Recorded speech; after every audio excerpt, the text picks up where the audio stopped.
Tanya's older and wiser sister. Thank you all for coming out tonight. I know it means so much to the family, especially Tanya and Jermaine. So without further procrastination, it's time for me to give the speech I frantically scrolled down just a couple hours ago. So where do I start? Well, when I was little and found out I was getting a little sister, I thought to myself, I found myself a new friend. And I begged our mom to name her after me. But let's be honest, once she was born, she was kind of annoying. Everywhere I go, she'd want to go. Everything I wear, she wanted to wear. Remember those socks to our knees? I bet you're regretting following my fashion trends now. Anyway, she was always wanting to hang around my friends. Well, I never met most of hers, but I will admit I did enjoy having someone so close. Someone to hang around and play with, and always having someone to blame when I did something wrong. But in all seriousness, she was and will always be my ride or die. We have learned a lot from each other and leaned on each other over the years. But one of the most admirable and sweet things about her was her undying love for our stepdad. I recall her being young, telling she wanted to marry him, and then growing up to understand that while she couldn't marry the most special man in her life, she wanted to marry someone who was just like him. Well, Jermaine hasn't killed an alligator with a pocket knife or rode horseback through the Grand Tetons, but he is a patient man who loves Tanya unconditionally, and I am proud to call you family.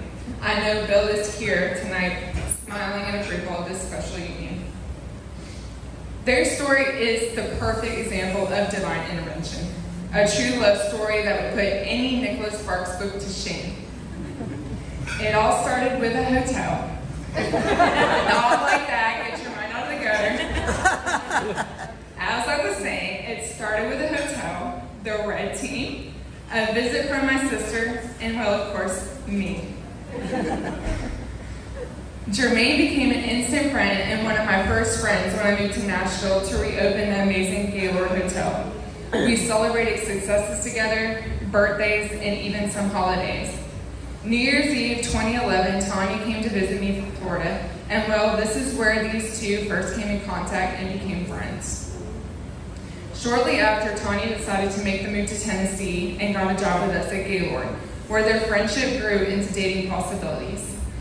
Of course, once word got out that they were talking, there were plenty of opinions, but despite the gossip, she confided in me.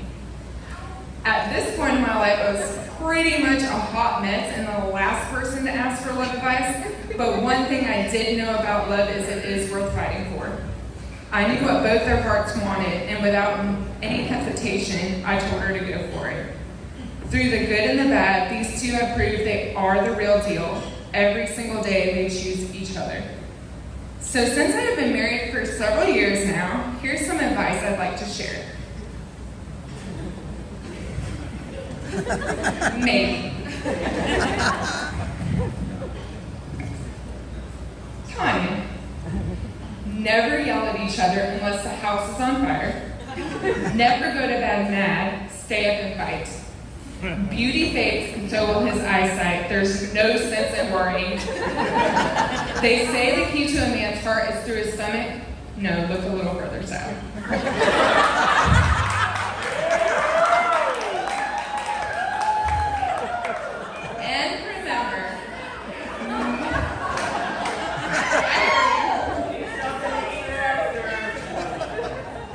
And remember, marriage is just a fancy word for adopting an overgrown male child who cannot be handled by his parents anymore. And Jermaine, for a happy marriage,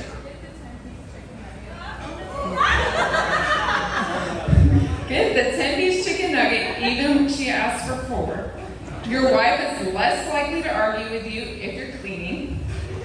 If you ever hear Tanya say, "What?" It's not that she didn't hear you, she's giving you the opportunity to change your answer. Remember to always say those 3 special words every day. Practice with me. You are right. When you are wrong, be a man and admit it. When you are right, say nothing. Always remember you can be right or you can be happy, but seldom both. And one last piece of advice told to me by our lovely late grandmother, Joni Marie. There are plenty of hours in the day to work, sleep, do house chores, and talk to friends. But always make the hours together a priority. Tanya, Jermaine, before I finish, I would like for the two of you to turn and face each other. You are now looking into the eyes of the person who is statistically most likely to murder you. Isn't that special?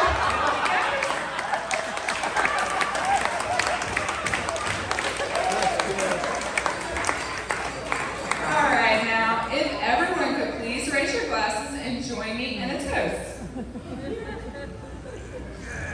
May your love be modern enough to survive the times and old-fashioned enough to last forever. May all your ups and downs come only in the bedroom. And may you get so many wedding gifts, you don't realize none are from me. To the brand new Mr. and Mrs. Rada, Jermaine and Take Backs. Love you both. Cheers.